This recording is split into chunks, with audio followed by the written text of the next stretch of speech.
Welcome to another Dr. Sadler's Honest Book Review. The book that I have here today is a very recent one from 2023 called The Essential Stoic, the Most Important Writings from the Masters of Stoicism, and it's officially copyrighted, interestingly, to Mark Tuitert, who wrote the foreword or introduction, which we'll talk about in a moment. I'm going to begin by saying that this is going to be a little bit of an unusual review because usually I have a lot of positive things and not too many negative things to say.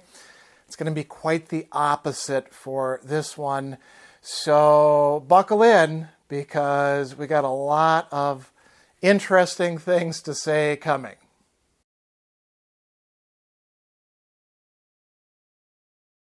I like to begin these reviews in a rather straightforward, matter-of-fact, neutral way by talking about the three S's: style, structure, summary. Let's begin with the last one first. So they bill themselves as the essential Stoic, the people who put this book together, anonymous editors of some sort, the most important writings from the masters of Stoicism. A big claim. We'll assess that in just a moment. And you see, Marcus Aurelius, Epictetus, and Seneca depicted on the front as well. So, if you're into Stoicism, those are in fact three really important authors that would raise your hopes that what we're going to see here is a very judicious and well thought out selection of important passages or even works by these thinkers. Now, let's talk about structure. So what we have here is an introduction. It's actually listed on the front as foreword. Which is it? You decide, by Mark Tuitert, who is a former athlete. And the introduction is less than 2 full pages long. Then we immediately jump into Marcus Aurelius's Meditations, translated by George Long, edited by Edwin Ginn in this case, and we'll talk about the significance of that in a moment.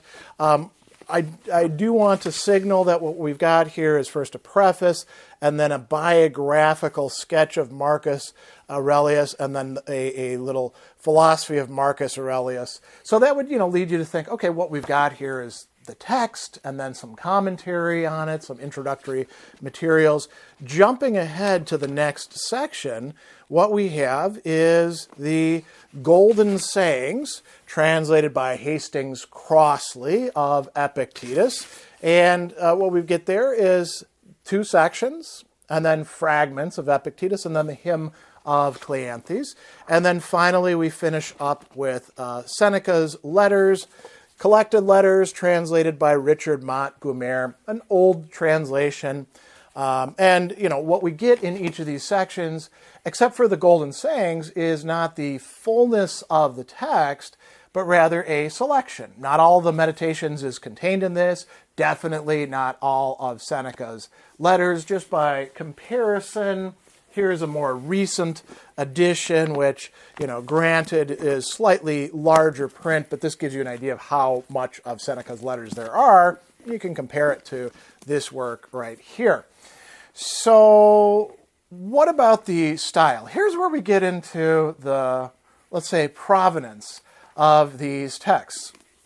What you're going to notice as you read all of them is that the style is rather old-fashioned-y. Why? Because these are all older translations. And why are they older translations? Because whoever decided to put this book together took everything entirely from the public domain. And I would actually guess, certainly with the Marcus Aurelius and with the Epictetus, right from Project Gutenberg's public domain texts of these thinkers in their same translation. So just to give you an idea, Ginn is writing this stuff in 1893, right? The biographical sketch, you just put it into Google, it'll pop up and it's coming straight from Project Gutenberg. So all they really did is copy and paste from the internet into these texts. Gumer, available online as well. A little bit more recent translation, but not that recent, over, if I remember right, 100 years old, which is why it was available for free. So that tells you about, those three S's with respect to this book.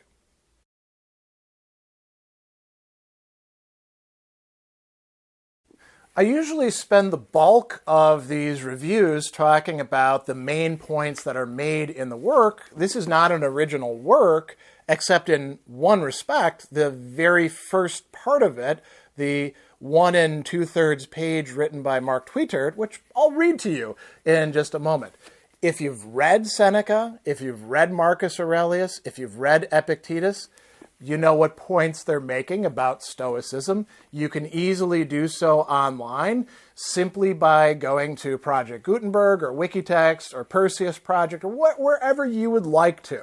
You don't have to get them from this book, and I don't think there's any point in me spending our valuable time summarizing basic doctrines of Stoicism, which you can easily find yourself online. I will, however, read to you the one part of the book, actually two parts of the book, which are original. So the introduction by Mark Tuitert. And why am I reading this to you? Because it's interesting to see what this person has to say, and because then you don't have to wonder what's in this book that you might be missing out on. So, verbatim. Going through the most challenging and trying moments in our lives, we seek support, sage advice, an inspiring quote, or a beautiful insight that can give you direction when you are at a loss for where to go. I was looking for support when I was an athlete at the Olympics. The pressure of performing weighs heavily, especially knowing how much energy it takes to get to the games. My challenge was to maintain mental calm in the heat of the moment. I found the answers to my challenge in the text bundled in this book. I found them in Seneca's wise counsel. He stood by me with his words like a good friend, and in Marcus Aurelius's deep musings on leadership and Epictetus's clear and strict principles. My big dream was to become an Olympic champion. I could only achieve that goal if I stopped being distracted by the thought of gold and focused on my own character values. I needed the discipline to work hard and deliver quality. I needed the courage not to let the fear of failure consume me. I pursued justice and wisdom to make the right choices, respect my opponents, and pay attention to my colleagues and others around me. The Stoics, lowercase s, Stoics, say that you should follow these character values in your life. I apply Stoic, uppercase S, philosophy as a guide, a thought system to counterbalance inevitable setbacks and unpredictability in my life. It helps give direction to my dreams and ambitions and keeps me on the right track. I would like to briefly highlight an example. I blamed my father for my parents' nasty divorce. I was especially angry with him and had no contact with him for years.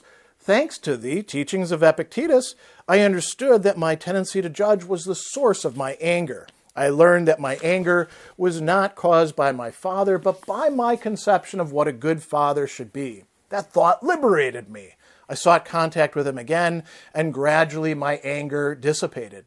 It is exactly what the Stoics, lowercase s, mean by finding peace of mind. In an important part of my life, I found peace instead of anger. It enriched my life and in the process enabled me to perform better as an athlete. A few months after reconnecting with my father in 2010, I won the 1,500-meter gold medal at the speed skating event in Vancouver. And who cheered loudest of all in the stands? My father.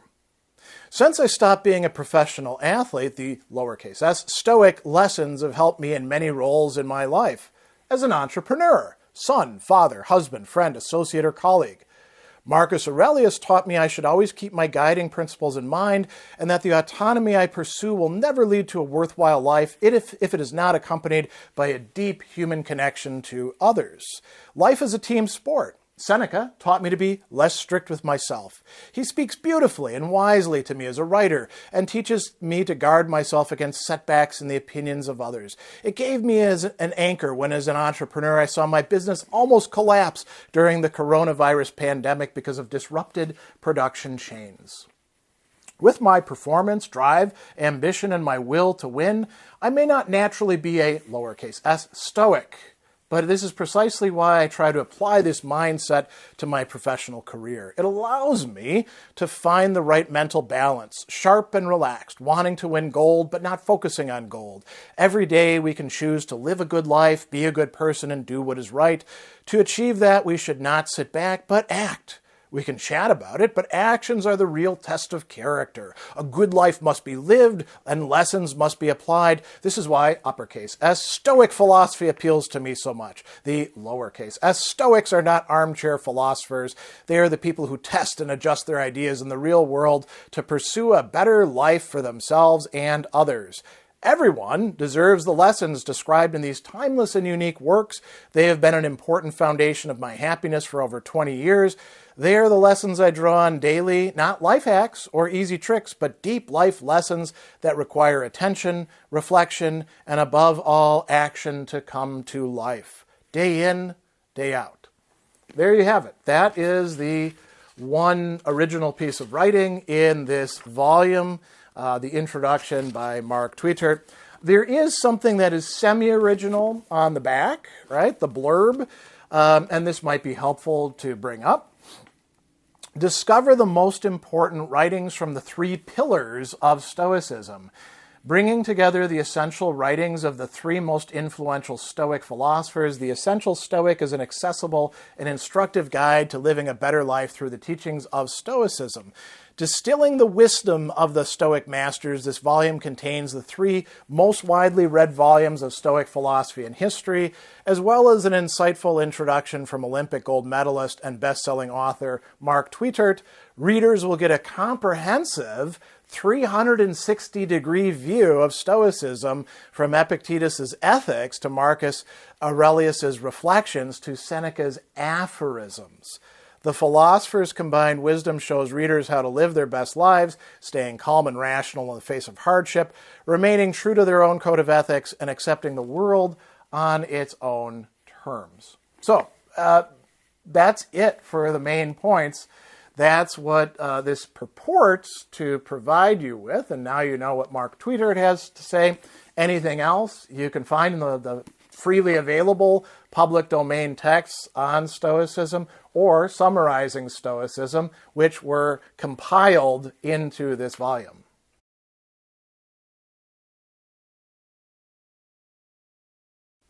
I always try to have some good things to say about a text. In many cases, it's really easy to go on and on about what I liked about a particular text. In this case, I will say this. It was kind of nice to read Mark Tuitert's short little personal reflection. And the cover design ain't bad, you know. The only thing that I would say is wrong with the cover is the title, The Essential Stoic, and the subtitle, The Most Important Writings from the Masters of Stoicism. But it does have a nice design, and they did pick some decent images for each of the three authors whose public domain works they have reproduced in this volume.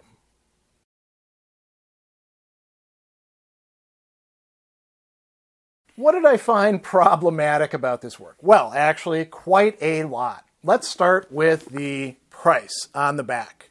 US $20, Canada $27. Seems a lot to pay for texts that are completely available, with the one exception of the less than 2-page introduction by Mark Tuitert, completely free to you in many places online. That's a problem. I think that it's unethical to be bundling together texts like this and not providing any. I mean, there is a little bit of introduction and summary of Marcus Aurelius. All of that is available online for free to you as well.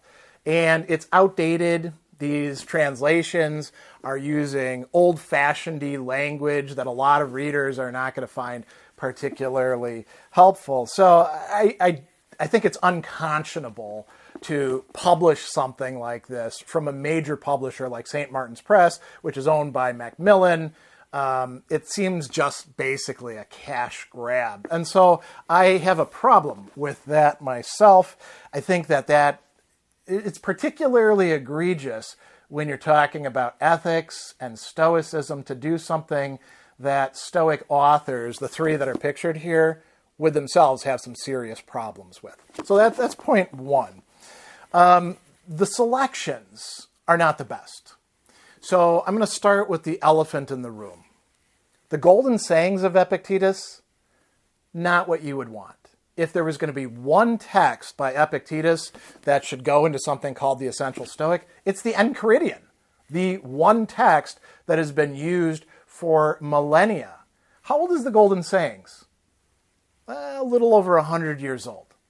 This guy who translated it, Hastings, he just put together a jumble of excerpts drawn from the Enchiridion and from the Discourses, the much longer, more systematic teachings of Epictetus, and translated it in a thee-thou-y sort of way, that is not particularly faithful as far as translations, not organized, and published it as a book. And since it became public domain, there's lots of republication of this. But if you're seriously going to study Epictetus, Enchiridion, Discourses, those are your texts, not the Golden Sayings. As a matter of fact, that's the sign of an amateur, that you look to the Golden Sayings. The Golden Sayings also include these fragments. Fragments are not what you ought to be studying. We don't even know if these came from Epictetus. I mean, we're reasonably sure that the Discourses and the Enchiridion, they're from one of his students. A lot of these fragments, if they're in a critical edition, you have something like so-and-so said that Epictetus said this, but we don't know that that's the case. So to present that as if it's somehow Epictetus's teachings, again, untruthful, unethical. Even with the selections from Marcus Aurelius's Meditations and Seneca's Letters, okay, so there's some good stuff in there. And then there's other stuff where you're like, well, why did they leave this out? And why did they put this stuff in there? There is zero discussion, other than perhaps, the hint that by Mark Tuitert, maybe he put them together, or maybe it was some unknown editor in Macmillan's offices, why they picked the particular passages from these texts. And so they do not live up to the most important writings. I mean, Seneca's Letters are important. Marcus Aurelius's Meditations are important. The Golden Sayings, not important. Should have been the Discourses and Enchiridion. But in the Letters, in the Meditations, is this a selection of the most important writings? It's not. So you'd be better off reading other, excerpted texts, or actually reading the whole thing. Marcus Aurelius's Meditations aren't really that long. What else can we say about this? Well, there were a few things from the back that I wanted to bring up. So telling people that you're going to get a comprehensive 360-degree view of Stoicism is just blatantly false. You are not going to get anything remotely like that, and you wouldn't get a comprehensive 360-degree view on Stoicism if all you did was read Marcus Aurelius's Meditations, Seneca's Letters, and Epictetus's Discourses and Enchiridion, because there's other works on Stoicism that we actually study. Seneca wrote a whole bunch of other works that are very important. We have Cicero. We have two important summaries of Stoic doctrine, one from Arius Didymus, one from Diogenes Laertes. We have Hierocles' writings as well. We have Musonius Rufus's lectures, right? So you're not going to get anything. I wouldn't even say you're going to get a 90-degree vision of Stoicism, which at least is corresponding to our human vision. And, Epictetus does talk about ethics. That's true. Marcus Aurelius' Reflections. That's true. Seneca's aphorisms. Seneca writes letters. One of the letters that he actually writes is about why aphorisms or maxims don't do the job that people think that they should be doing, right? And interestingly, that one is in here on the futility of learning maxims. So they're not even consistent between the things that they selected and probably didn't read and what they're saying about this book on the back. So, this is really quite a problematic thing. Now, I will close by saying I don't have any problem with the introduction. It's a nice little reflective piece about how an athlete found Stoicism useful. I mean, it would be nice to see some consistency between uppercase S and lowercase s in this, but that's a problem for the editors, not for that writer.